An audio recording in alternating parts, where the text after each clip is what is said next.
Sí, buenas tardes. Proseguimos con las interesantes ponencias de esta tarde. Para mí vuelve a ser un placer presentaros a Fernando Morente, de Tecnalia. Su ponencia va a versar sobre definición avanzada de estrategias y verificación experimental de la seguridad en túneles de acuerdo a los requerimientos del Real Decreto 635 de 2006. Fernando es ingeniero industrial por la Escuela Técnica Superior de Ingenieros Industriales de Bilbao. Es responsable del equipo de seguridad ante incendio y explosiones de Tecnalia y tiene encima un background muy importante, es decir, más de 10 años de experiencia en el análisis de sistemas de seguridad ante incendio e infraestructuras y edificación singular, que a la mañana te preguntaba un poco sobre el tema. Muy bien, Fernando. Pues cuando quieras, empiezas.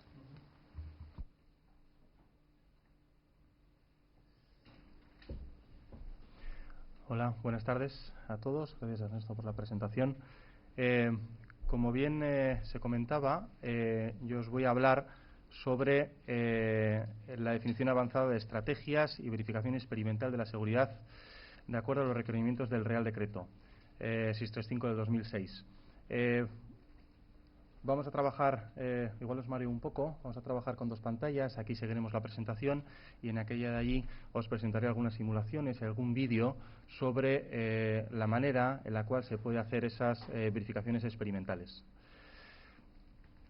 Creo que tengo 45 minutos, si no me equivoco. Me avisas, por favor, exactamente, para no comer tiempo al resto de ponentes. El Real Decreto 635 establece en materia de túneles, seguridad en túneles, establece un requerimiento normativo para la realización de simulacros y ensayos periódicos, pero no establece claramente el contenido específico que tienen que cumplir las citadas pruebas. Lo que voy a intentar aclarar a lo largo de la presentación de hoy es intentar concretar objetivos operativos que deben cumplir esos simulacros y ensayos que pide expresamente ese Real Decreto. Basaré la exposición en recomendaciones normativas de organismos de reconocido prestigio en la materia, como puede ser la PIARC o CETU, simulaciones fluidodinámicas que nos dan idea del comportamiento real de los humos en una infraestructura como puede ser un túnel, en este caso carretero, y ensayos de humo caliente limpio con una tecnología desarrollada y patentada por Tecnalia y ejecutada a día de hoy por Ignis Control, que es una empresa de base tecnológica creada por Tecnalia y el Grupo Orión para la aplicación práctica o llevar al mercado este tipo de ensayos. Se trata de un ensayo de hasta 6 megavatios de potencia, veremos luego durante la exposición de qué estoy hablando, en el que se intenta desarrollar humo en las condiciones realistas de un incendio, pero sin dañar la infraestructura para, obviamente, poder ir, verificar y poder salir, como digo, de la citada infraestructura sin producir ningún tipo de daño. Cuando nos preguntamos por la seguridad antiincendio de un túnel, lo primero que tenemos que dejar claro, debemos fijar, son los escenarios de incendio frente al cual vamos a dimensionar los sistemas y los equipos. Un incendio de un vehículo produce fundamentalmente calor y humos. Y vamos a distinguir dos tipos de escenarios, uno que es un turismo propiamente dicho y un camión. Y para definirlo, para caracterizarlo adecuadamente, utilizamos lo que se conoce como curva de generación de calor, que es la que podemos ver en la transparencia, en la que distinguimos una fase creciente, una fase donde el fuego se establece porque ya ha llegado a la potencia máxima de generación de calor, ya, suponiendo que no hay propagación a otros vehículos, y una fase decreciente cuando se ha agotado del orden del 70% de la carga combustible. En la fase creciente podremos distinguir diferentes tipologías de incendio en función de su rapidez, desde lentos, medios, rápidos, en función de un parámetro que mide el tiempo que tardamos en alcanzar 1 megavatio de potencia. Si analizamos estadísticamente los ensayos a escala real realizados no solo a nivel europeo, sino a nivel mundial sobre ensayos, como digo, sobre turismo, sobre vehículos, y lo analizamos estadísticamente, la conclusión que sacaremos es que con una potencia de 5 megavatios y un crecimiento mediano, cubrimos del orden del 80% de los casos ensayados. Por tanto, la conclusión que podemos obtener de aquí es que un escenario de 5 megavatios de potencia y crecimientos lentos, aquí en la gráfica se puede observar diferentes tipos de crecimientos, lentos, medios, rápidos, ultra rápidos. Con un crecimiento al menos mediano y 5 megavatios de potencia cubrimos el 80% de los casos ensayados. Por tanto, el escenario de incendio, como decía, para un turismo lo estableceremos en un crecimiento medio y 5 megavatios de potencia. Si hacemos lo mismo para fuego de camiones, lo que obtendremos son un fuego de diseño de crecimiento rápido y 30 megavatios de potencia. Un túnel es un tubo por el que circulan vehículos. Podemos distinguir en ese tubo diferentes escenarios que nos van a configurar diferentes riesgos y, por tanto, deberemos tratar de manera diferente. Podemos distinguir un caso A, en el cual tenemos tráfico unidireccional sin que haya vehículos aguas abajo del punto de incendio, porque no hay vehículos retenidos aguas abajo del punto de incendio. Y unos casos B o C, que los trataré de manera conjunta para simplificar la exposición, en el que voy a tener vehículos atrapados aguas abajo del punto del incendio. Esto sería tráfico unidireccional con una doble colisión, por ejemplo, sería el caso B, y tráfico bidireccional sería el otro de los casos. Obviamente, si yo tengo vehículos retenidos a ambos lados del punto de incendio, mi actuación con el sistema de ventilación deberá ser una, y si no tengo vehículos a aguas abajo del punto de incendio, podrá ser otra. Podré llevar los humos aguas abajo del punto de incendio sin que haya ningún tipo de problema para la evacuación de los ocupantes. Para que la exposición sea más sencilla, y con el objetivo de trasladaros la importancia de una buena definición de esas pautas de ventilación, me centraré en el primero de los casos y diré que el más sencillo. Y trabajaré con tráfico unidireccional, tiro natural nulo. El tiro natural, obviamente, cuando tengo una infraestructura real, un túnel real, la diferencia de presión entre bocas me hace que, incluso sin ventilación, tenga una velocidad de aire en su interior. Para simplificar la exposición, consideraré que esa velocidad de la ventilación es nula. Me simplificará el poder trasladaros ciertas conclusiones, aunque tendremos que considerar que ese tiro natural será importante, finalmente, en la definición de una pauta específica para una de ventilación en túneles. Y para simplificar, también trataré el escenario de un turismo para manejar una serie de datos y de referencias. Lo primero que tenemos que ver es si yo tengo un túnel, que como hemos dicho es un tubo, y tengo un incendio en su interior. Si yo no trato el humo que se genera en ese incendio, lo que me va a pasar es que sobre los 200 metros, por propio enfriamiento de esos humos, lo que va a pasar es que se van a empezar a desestratificar, van a empezar a caer. Y entonces lo que va a pasar es que ese humo que empieza a caer me afectará a los vehículos que puedan estar retenidos aguas arriba del punto de incendio. Por tanto, la primera de las conclusiones me confinará a esos ocupantes y dificultará la actuación de los equipos de extinción y rescate. Por tanto, la primera conclusión que voy a sacar o que tengo que tener muy claro cuando analizo la seguridad antiincendio de un túnel es que tengo que actuar sobre el humo, sí o sí. Y por eso, para túneles de más de 500 metros, el Real Decreto es claro. Tenemos que instalar un sistema de ventilación que me ayude a tratar la evolución de esos humos. Entonces, bueno, lo siguiente es, tengo que poner sistema de ventilación y obviamente pongo un sistema de ventilación. En este caso ponemos el más sencillo de todos, que es un sistema de ventilación longitudinal. el más sencillo y el más utilizado habitualmente, en base a los grandes ventiladores que vemos instalados en todos aquellos túneles por los que pasamos habitualmente.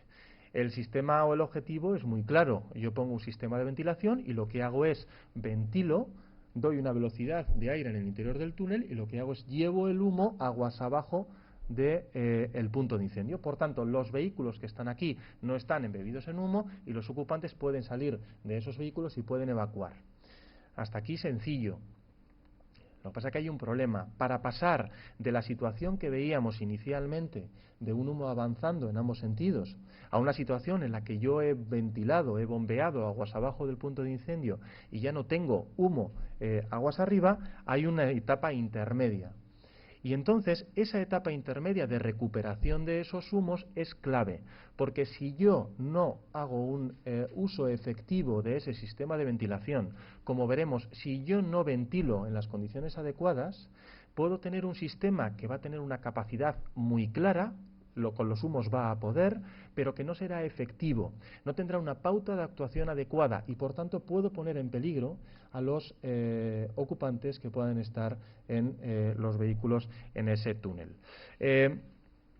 Por tanto, en esa pauta de actuación o en el diseño de esa pauta de actuación tendré que tener muy claros una serie de conceptos que intentaré trasladaros a lo largo de esta presentación. Lo primero es que no podemos usar en la pauta de ventilación ventiladores que estén embebidos en humo. No los puedo usar porque lo que me hará es tirar, por efecto mecánico, esos humos me los tirará abajo. Por tanto, si yo tengo personas en esa zona, si yo utilizo estos ventiladores para ventilar, el humo caerá y por tanto no estaré manteniendo condiciones compatibles con la vida en esa zona.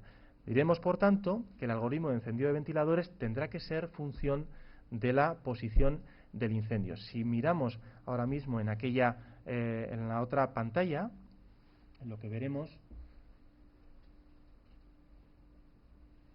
¿Sí? ¿Me veis por aquí? Sí. Lo que veremos es una simulación en la que. Sí, ahora, perfecto. Podemos ver una simulación numérica, en la cual esto es una simulación estamos hablando de 2 megavatios de potencia, avance de humos, es el caso que os he explicado, sin tiro natural, avance de humos de manera simétrica a ambos lados del punto de incendio y estamos llegando a una zona en la cual tenemos ventiladores que van a ejercer una acción localizada y como vemos sí que se produce el barrido de los humos, pero obviamente esos ventiladores no podríamos usarlos porque me hace que esos humos de manera local los tire abajo y si yo tengo vehículos atrapados aguas arriba del punto de incendio, obviamente las condiciones no van a ser compatibles con la vida y no estoy facilitando esa evacuación. Luego, finalmente, obviamente, el barrido sí se produce si yo ventilo con una velocidad de aire suficiente y vamos a ver cómo el humo finalmente se barre, se limpia y lo llevo aguas abajo del punto de incendio. Pero es intuitivo ver, se ve muy fácilmente cómo esa pauta de actuación deja algunos puntos no muy claros y, por tanto, no será, como digo, efectiva para tratar ese avance de los humos. Otro punto que también es importante es que hay un periodo de reacción mínimo que yo no voy a poder evitar. Hay unos 5 minutos desde que se produce un incendio en un túnel en el que se produce la detección y yo puedo actuar. Inicio mi pauta. Es difícil reducirlo, hablo de 5 minutos de manera global, pero hay que tener en cuenta que una detección térmica por fibroláser, por cable radiante que vaya a haber en el túnel, tiene unos retardos, porque tiene que tener una temperatura mínima para sus saltos, suelen estar talados del orden de 65 grados, suelen saltar también por variación, por incremento de unos 5 grados. Pero sí, obviamente hay un retardo. Y sí es que es cierto que por CFTV se activa la detección, se produce más temprana, pero en general habrá un tiempo en el cual yo no puedo actuar. Y el humo va a avanzar aguas arriba y aguas abajo del punto de incendio, en función de las condiciones de ventilación natural, obviamente. Pero se va a producir el fenómeno que se conoce como backlayering, es avance aguas arriba del punto de incendio. Y por tanto, yo ese humo voy a tener que recuperarlo, como decíamos inicialmente. Voy a tener que recuperarlo y voy a tener que ventilar con una velocidad determinada. No voy a... tenemos unos ventiladores muy grandes, de una potencia enorme, instalados en nuestros túneles. Están preparados para que sean capaces, tengan una capacidad para barrer los humos de hasta 30 megavatios de potencia normalmente, incluso para escenarios de 100 megavatios de potencia. Estamos hablando de escenarios de camiones, escenarios ya de grandes camiones. Pero la capacidad, como decía en la introducción de la ponencia, no es lo importante en las primeras etapas. Si yo ventilo con toda la capacidad que yo tengo, lo que va a pasar es que voy a tirar los humos, los voy a desestratificar, luego no es una pauta adecuada. Tendré que adaptar la potencia, tendré que adaptarla además entre dos velocidades. Una velocidad mínima que me haga que yo venza el retroceso de los humos y una velocidad máxima que haga que esos humos no se desestratifiquen aguas arriba y aguas abajo del punto de incendio. Cuando digo desestratificar, estoy hablando de que obviamente no los tire sobre las personas que pueden estar atrapadas en esa infraestructura. En el caso que estamos analizando, solo tenemos vehículos aguas arriba, pero podemos imaginar fácilmente que la pauta sería mucho más compleja si tengo vehículos también atrapados aguas abajo del punto de incendio. Por tanto, como decimos, la conclusión que sacamos es que la velocidad de retroceso es también función de esa potencia del incendio. Y por tanto, el algoritmo de encendido de ventiladores es función también de esa potencia del incendio. Os voy a enseñar ahora en la otra pantalla dos ejemplos reales realizados con la tecnología que os comentaba anteriormente de ensayo de humo caliente limpio. Podemos ver en este caso una generación de 5 megavatios de potencia, como decíamos inicialmente, equivalente al incendio de un turismo, 20 metros cúbicos por segundo de generación. El humo ha retrocedido aguas arriba del punto de incendio y yo estoy tratando ya la emergencia mediante mi pauta de ventilación. Este es un ejemplo de buena praxis en la actuación del sistema de ventilación en túneles. Podemos ver cómo el humo avanza completamente estratificado. Es fácil ver que si yo tengo vehículos atrapados en esta zona, aguas arriba del punto de incendio, obviamente la evacuación no se ve comprometida. No actúo con los ventiladores que están en esta zona embebidos en humo porque si no los tiraría, como veremos después en otro vídeo, y lo que podemos ver es obviamente un control sobre esa generación de humos que facilita la evacuación de las personas que puedan estar retenidas, como digo, en esta infraestructura. Lo que hemos visto antes en las simulaciones se ve también experimentalmente. Si yo tengo obviamente un avance de los humos y si yo trato esos humos y enciendo ventiladores que puedan estar embebidos en ese humo, obviamente lo que va a pasar es lo que vamos a ver en unos segundos. Y todos entenderemos cómo, obviamente, hay que considerar ese tipo de efectos.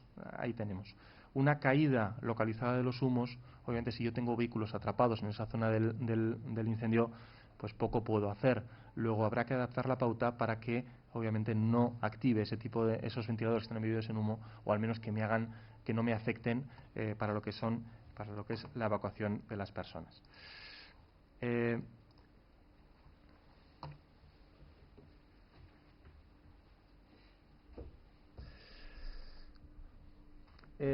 Por otro lado, el algoritmo de encendido de los ventiladores se diseña teniendo en cuenta una velocidad media en la sección. Se tiene en cuenta que el túnel es como una tubería y se considera solo su velocidad media.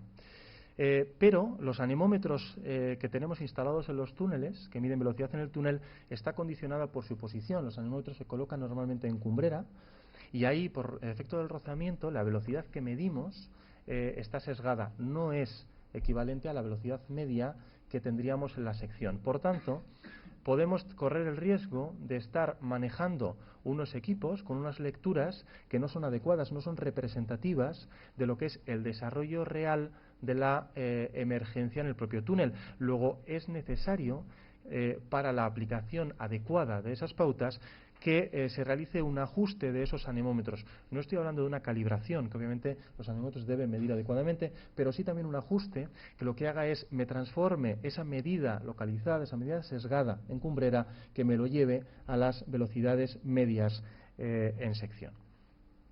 Como digo, para evitar y su posicionamiento también es importante para que esos anemómetros me den idea de esas velocidades medias lo más representativamente posible, y no en zonas en las que esa divergencia dentro de la propia sección sea más elevada. Hemos dicho, por tanto, que el algoritmo de encendido de ventiladores depende de dos factores principalmente. Tendrá que considerar la posición del incendio por un lado y la potencia del incendio por otro, pero no es tan sencillo, porque la potencia del incendio, como hemos visto en la curva de evolución del propio incendio, es función del tiempo. Luego, las conclusiones que sacamos son que se debe actuar cuanto antes para evitar, obviamente, si hemos dicho que yo no podré utilizar determinados ventiladores que estén embebidos en humo, yo tendré que actuar lo antes posible para no quedarme sin ventiladores con los que actuar, y esa velocidad de ventilación, como hemos dicho, tendrá que estar entre una velocidad mínima que frene el retroceso y una velocidad máxima que me permita una recuperación controlada de los humos. Ahora viene una pregunta muy clara, es decir, hemos hablado de dos escenarios. Hemos hablado de escenario de 5 megavatios de potencia para un turismo y hemos hablado de un escenario de 30 megavatios de potencia para un camión. ¿Cuál es el escenario idóneo para esa pauta inicial? ¿Con cuál voy a arrancar yo mi pauta si yo no puedo saber a priori, cuando doy esa señal de alarma, qué potencia de incendio tengo y qué escenario de incendio tengo? La pauta para 5 megavatios de potencia se presenta como representativa de ambas partes, por lo que intentaré trasladaros. La primera es, si yo tengo en cuenta una pauta de 5 megavatios, estaré considerando el escenario completo de un turismo. Y como el escenario de un camión de 30 megavatios tendrá que pasar por ese punto, durante las fases iniciales, yo, actuando sobre esa pauta, podré ver si lo controlo o no. Y si mi algoritmo no es capaz de controlarlo, obviamente tendré que saltar a una segunda fase de algoritmo que me considere que mi incendio está superando esa potencia. Se verá rápidamente porque no seré capaz de controlar esa nube de humos, seguiré teniendo retroceso en esos humos y me dirá rápidamente que tengo que variar mi pauta, porque obviamente no me he adaptado adecuadamente al escenario que estaba previsto.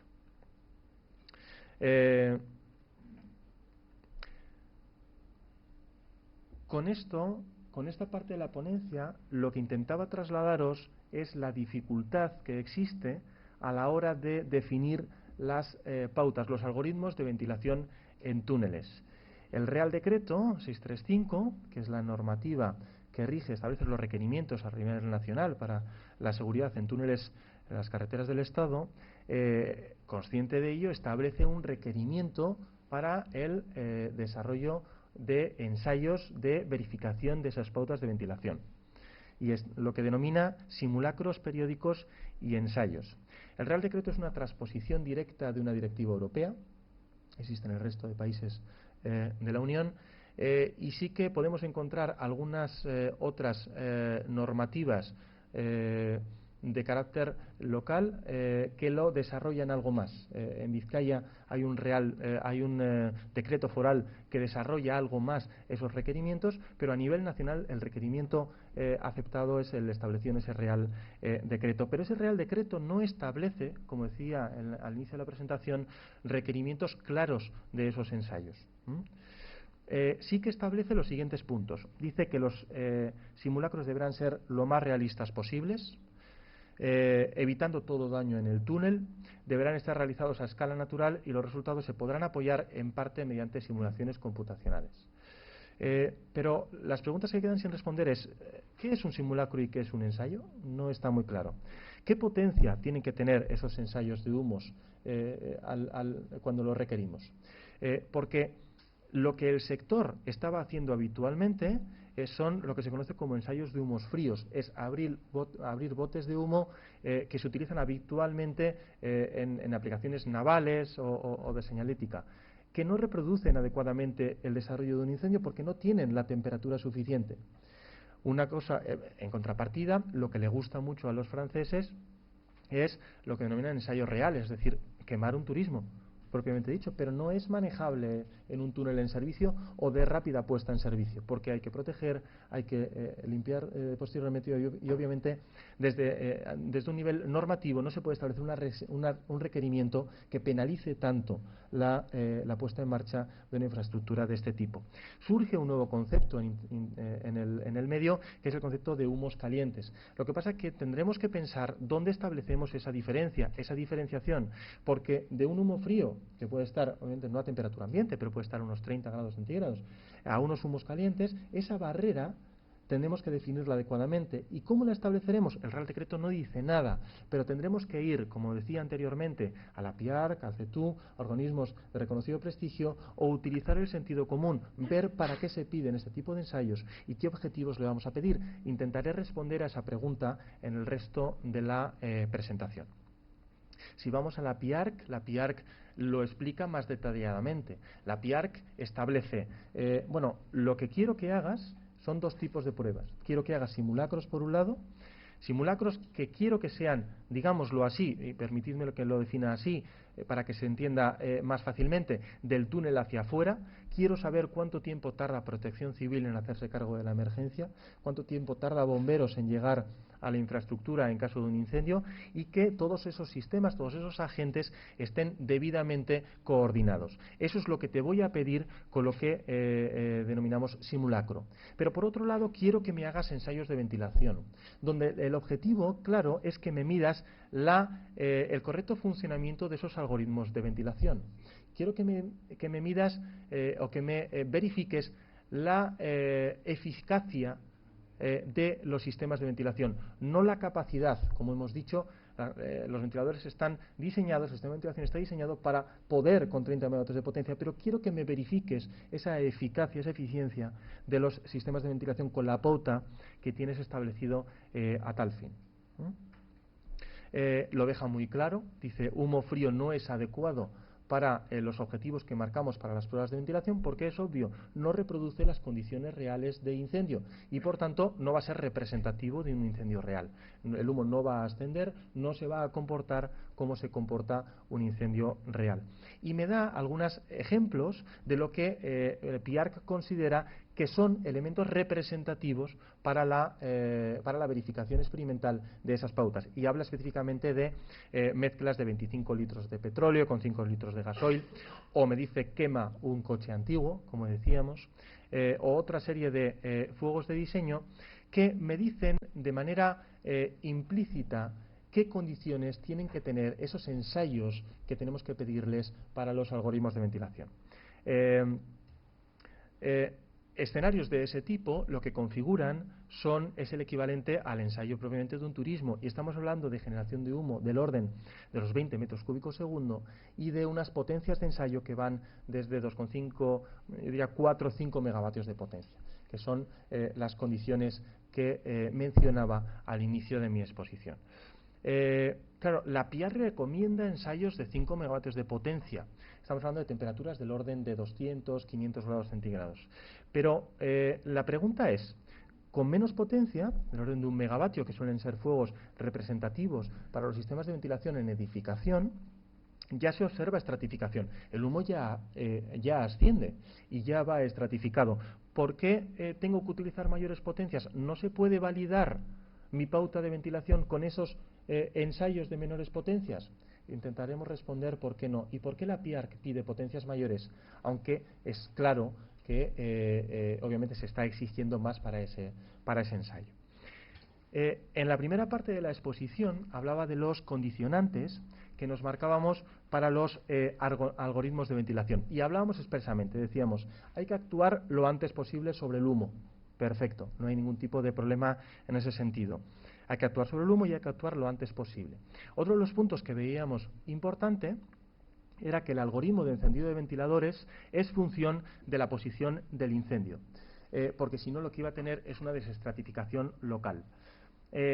Veremos cómo este punto es importante a la hora de definir esa potencia del incendio, porque no será lo mismo el avance, la velocidad de avance de los humos que tengo en un caso y en otro. Decíamos también que el algoritmo de encendido de ventiladores es función de la potencia del incendio. para evitar la desestratificación y la recuperación. Veremos también que este punto es clave a la hora de definir esas condicionantes, esos requisitos que le vamos a poner a los ensayos. Decíamos también que hay que realizar un ajuste de anemómetros, en este caso no afecta prácticamente nada, y el correcto posicionamiento de los propios anemómetros para evitar los efectos locales. Veíamos anteriormente este esquema y hablábamos expresamente de las potencias. Cuando yo tengo un fuego del orden de 1 megavatio de potencia, la velocidad crítica es aquella velocidad con la cual yo tengo que ventilar para que el humo no retroceda.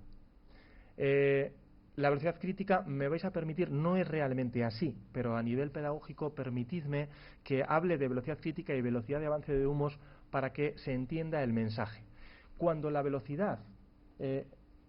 potencia del incendio es del orden de 1 megavatio, las velocidades de avance de los humos son del orden de 1,25 metros segundo. Eso significa que en los instantes iniciales yo tengo un retroceso de los humos de unos 75 metros por minuto.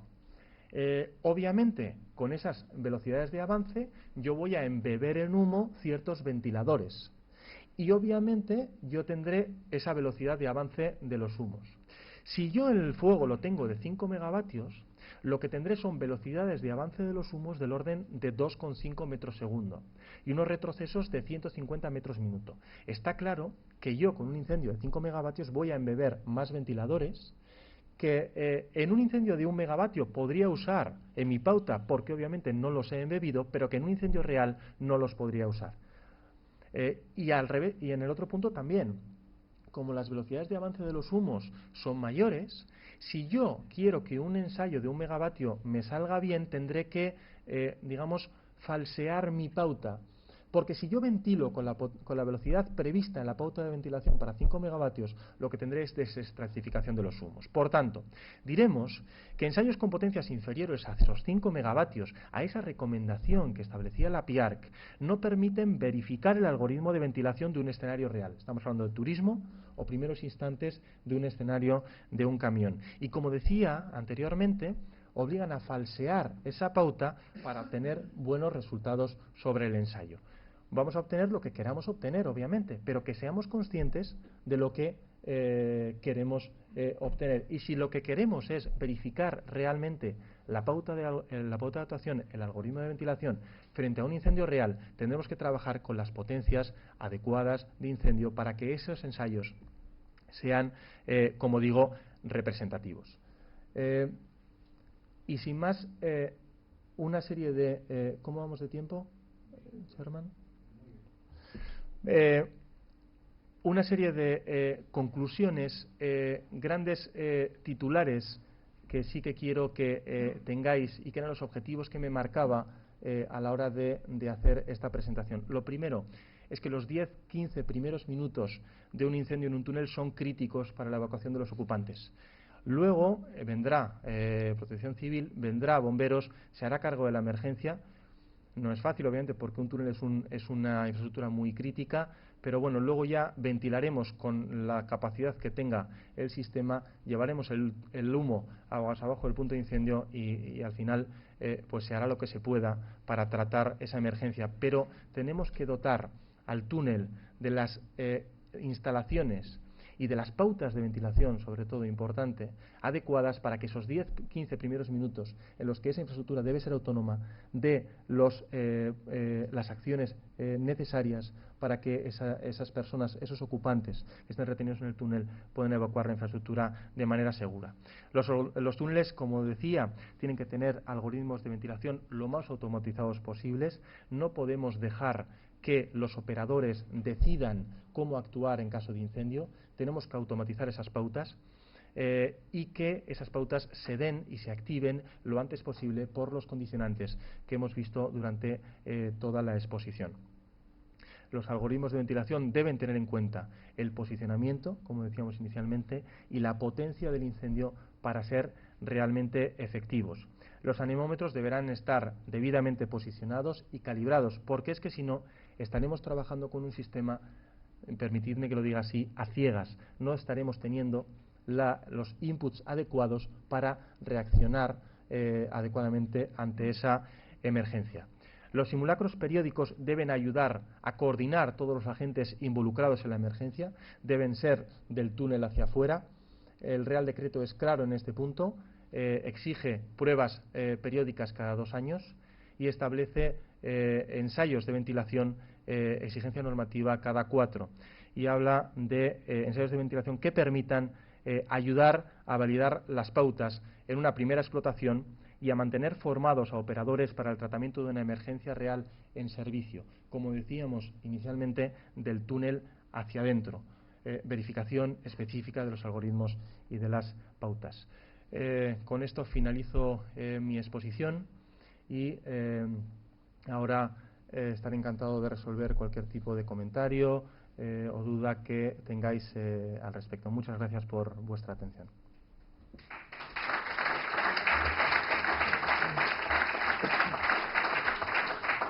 Muchas gracias, Fernando, por tu interesante ponencia y agradecerte el esfuerzo que le has dedicado a la multimedia para trabajando con 2 pantallas y haber hecho una ponencia tan amena. Te lo agradezco mucho.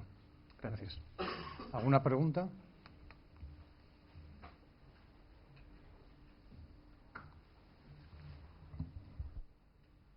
Hola. Has comentado que todo esto ha sido de un túnel de un solo sentido de circulación. ¿Qué pasa en los túneles de doble sentido de circulación? Cuando tenemos doble sentido de circulación, o también sería similar tener una doble colisión, que es otro de los escenarios que hay que tener en cuenta en los tráficos, en los túneles unidireccionales. Tengo que tener todavía más cuidado en, obviamente, frenar el avance de los humos aguas arriba, pero que además el avance de los humos aguas abajo sea más controlado, porque no puedo, obviamente, tirar el humo de manera descontrolada también aguas abajo del punto de incendio. Por tanto, ese ajuste a la velocidad crítica es todavía más importante para no poner en peligro, obviamente, a las personas que pueden estar aguas abajo del punto de incendio.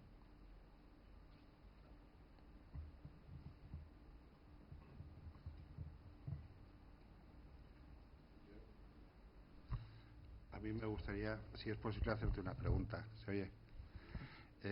Ayer hablábamos del tema de Ute y Susquiza, que es entre Márzaga y Vitoria, de alguna manera, pues un túnel de 3.400.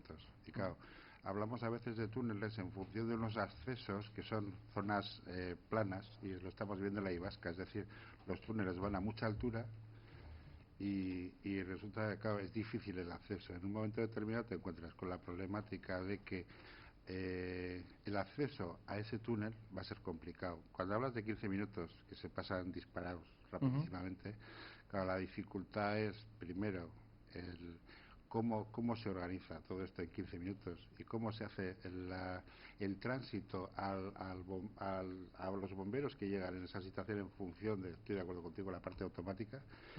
Y luego la siguiente pregunta sería decir, bueno, pues cuando hablamos ya de vehículos como pueden ser automóviles o camiones, pero claro, cuando hablamos de trenes que entran dentro de una instalación, porque luego el colapso que se monta siempre en un túnel es en función de que cuando tienes tráfico, en el tren no hay más tráfico, pero en carretera sí. Entonces de repente contaba la de Vidig y nos contaba yo soy a mí el día de un incendio que hubo en Gallástegui, de repente un camión de Repsol que te viene cargado en no sé qué, el otro que da la vuelta y que se encuentra con un camión de bomberos, las pantallas que te están señalizando y el momento de caos que se genera, que no tiene nada que ver la tranquilidad del momento habitual con el tema este. Bueno, decir que obviamente hay túneles con unos tiempos de actuación de llegar bomberos, protección civil, pues que son muy variables. Sí que es cierto que, como digo, ahí es más crítico que el túnel sea independiente o autónomo en el tratamiento de esa emergencia. Normalmente suele llegar inicialmente lo que es policía, cierra túnel y encargados del túnel lo que hacen es, digamos, hacerse cargo de liberar lo que son entradas y demás para que cuando llegue bomberos, protección civil, decida si entra o no entra en el túnel. Entonces, hay que ver, se establece en todo túnel, lo que se hace inicialmente es un análisis de riesgo en el que se ve precisamente elementos como lo que estamos diciendo, ¿no? Los tiempos en los que Protección Civil Bomberos puede hacerse cargo de esa emergencia y dotar al túnel de medidas adicionales si esos tiempos van a ser superiores a lo que se considera práctica habitual en el sector.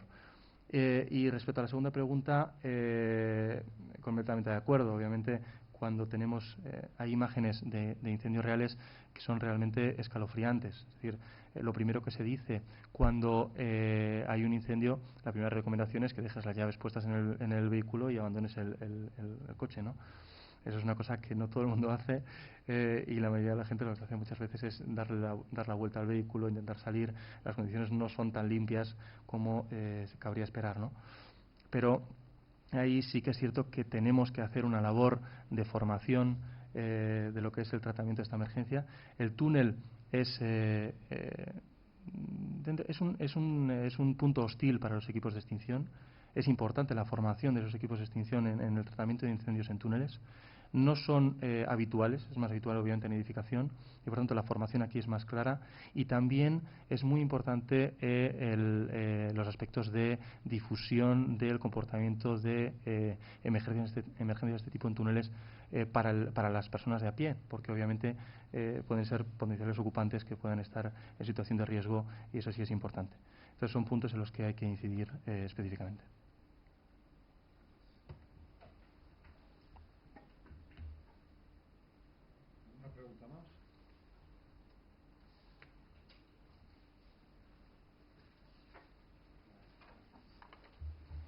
Pues nada, repito otra vez, muchas gracias, Fernando. A vosotros.